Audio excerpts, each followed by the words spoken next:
Chair recognizes Senator Jackson for a motion to concur in House amendments to SB 1410. Thank you, Mr. President. Members, Senate Bill 1410 was my bill, which was a plumbing cleanup bill. The House added 2 amendments. One of them dealt with Warren Chisholm was developing a new residential fire protection specialist designation, and the other one dealt with municipalities and homeowners, and I would move to concur with the House amendments to Senate Bill 1410. Senator Van de Putte, for what purpose? Would the gentleman yield for a question? Senator Jackson, yield. I yield. Senator, I understand part of what we were talking about was sprinkler systems in now, is this in homes or is this in multifamily units? It's in residential and maybe duplexes, but that. So if you don't have the sprinkler systems in these homes, what happens? I mean, what if the local ordinances? So if a municipality wants to have a local ordinance that says, if you have one of these dwellings, we really want you to put in a sprinkler system. I mean, for prevention on the fires. Is that correct?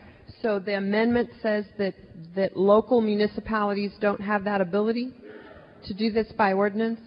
For new subdivisions and that type of thing, they can't mandate it. That's right. So does the House amendment preempted the local control of local cities to do this? Well, I think if you go back a little bit, and this is not. I mean, this wasn't my amendment, but it was what it basically does. I think in the International Building Code that is updated periodically. I don't know how many years it is between each meeting where they update. This was one of the things that could be forthcoming in the future, and the mandating of these systems in houses.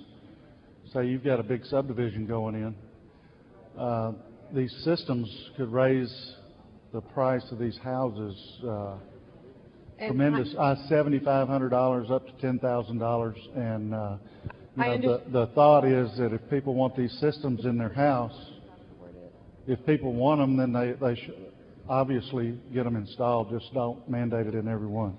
I think what had happened was some municipalities could do this or are doing this because of the explosion of growth, and they don't have, without raising their taxes, the ability to put new fire stations out there.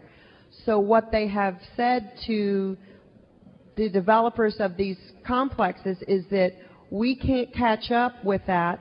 There is no volunteer fire department, but it is in the area of the city that we are responsible for, so that we will allow you to put up that if you will put the sprinkler systems in, because we don't have the tax base right now to expand to that. So I thought that was in mechanism so that they could do that. I thought this was kind of an issue of local control. At least that's what happened in my city. They said, we don't mind, we'll get you the plat, we'll allow you to develop it within that city land, but we don't have it in our budget, and it's not in our 5-year plan to build a number of fire stations out there. So that's why they require, if there's sprinkler systems in there, then it doesn't cost the city the tax base to do that. And that's what I thought the bill that you had would keep that, but the House amendment says that the city cannot do that.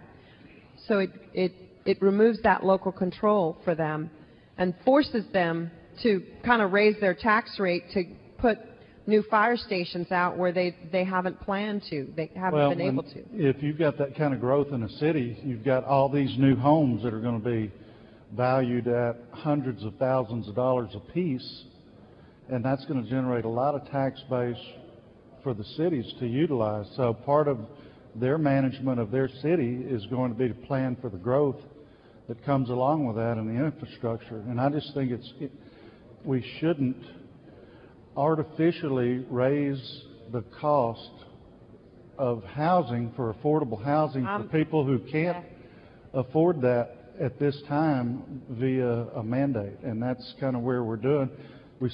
People, if they want these systems, they can put them in. And that's the local control I like from the individual. I understand that. So this is removing the local authority on this, or the local control for our municipalities.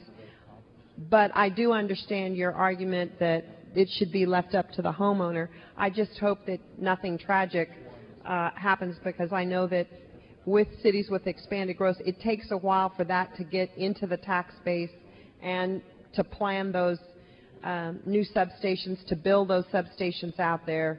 And that's the trade-off, at least in my community, was that they agreed to go ahead and do this, and they put the ordinance that would happen. I just want to make sure that we know that we're preempting something from the local government that we are telling them no longer that they can do.